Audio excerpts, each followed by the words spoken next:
আসসালামু আলাইকুম। আমি আজকে আপনাদেরকে দেখানোর চেষ্টা করব পাস্তা পেন্নে পমোদোরো। তো পেন্নে নাম হইছে, পেন্নে মানে কলম, কলমের মতো দেখতে পাস্তাটি, এই জন্য পেন্নে পমোদোরো।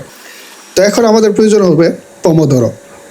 তো টমেটো এটি হচ্ছে নাম পমোদোরো দাত্তিরি।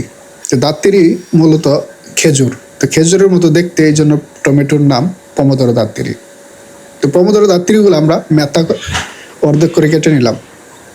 তো এখন আমাদের আলিও অলিওর তেল, তো আলিও অলিওর তেল আমরা দিয়ে দিলাম একটা পাতিলার মধ্যে, কড়াইয়ের মধ্যে।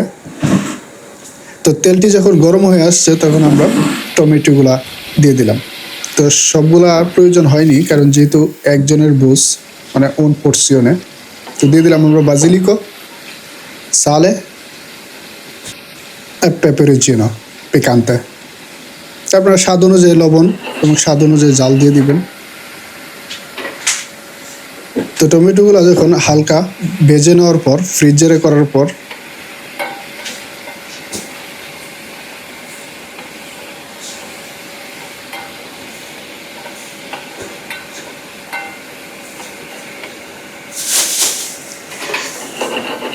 এরকম যখন নরম হয়ে আসবে তখন আমরা দিয়ে দিব টমেটোর সস,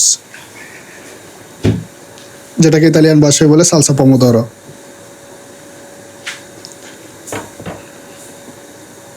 সাথে দিয়ে দিব বুড়ো, বুড়ো হচ্ছে মাখন। তো মনে রাখবেন, পাস্তা পমোদোরো তৈরি করার আগে প্রথমে যে ইন্টেরো পমোদোরোগুলো ওইগুলোকে ভালোভাবে ভেজে নিতে হবে। তারপর আমরা দিয়ে দিলাম মেথা মেস্তলো আকুয়া, তবে আকুয়া কালদা, গরম পানি দিতে হবে। এই দেখেন কত সুন্দর হচ্ছে। বুড়োটা যখন সালসার সাথে পমোদোরো সসের সাথে মিশে যাবে, এদিকে আমরা দিয়ে দিব পাস্তা বল্লিতরের মধ্যে।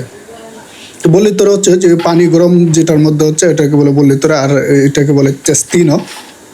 তো পাস্তার চেস্তিনের মধ্যে আমরা 2 মুঠ থেকে একটু অধিক, একজনের বুঝ আমরা পাস্তা দিয়ে দিলাম। তো পাস্তা সিদ্ধ হতে 7 থেকে 8 মিনিট সময় লাগবে, যদি আলদেন্তে করতে চান আরও কম।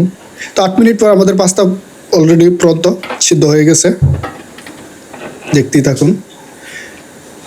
তো সালসার সাথে খুব ভালোভাবে এটাকে মিক্সড করতে হবে। তো পাস্তা পমোদোরো খুবই সহজ এবং খেতে সুস্বাদু। উল্টিমো আমরা দিয়ে দিলাম ওলিও এক্সট্রা ভার্জিনি দি অলিভা। তো অলিও দেওয়ার কারণ হইল পাস্তাটি দেখতে সুন্দর, তেল তেলে দেখা যাবে, এই জন্য। তারপর দিয়ে দিলাম আমরা গ্রানা মাখন জাতীয়ই, এটা একটু শক্ত। তো আমাদের প্লেট করার পালা, দেখতেই থাকুন। এই যে দেখেন, মাশাআল্লাহ অনেক সুন্দর। তারপর আমরা দিয়ে দিলাম একটি বাজিলিকর পাতা। আশা করি কে কোথা থেকে দেখতেছেন কমেন্টে জানাবেন। আপনাদের একটি কমেন্ট আমাদের পরবর্তী ভিডিও বানাতে উৎসাহিত হই।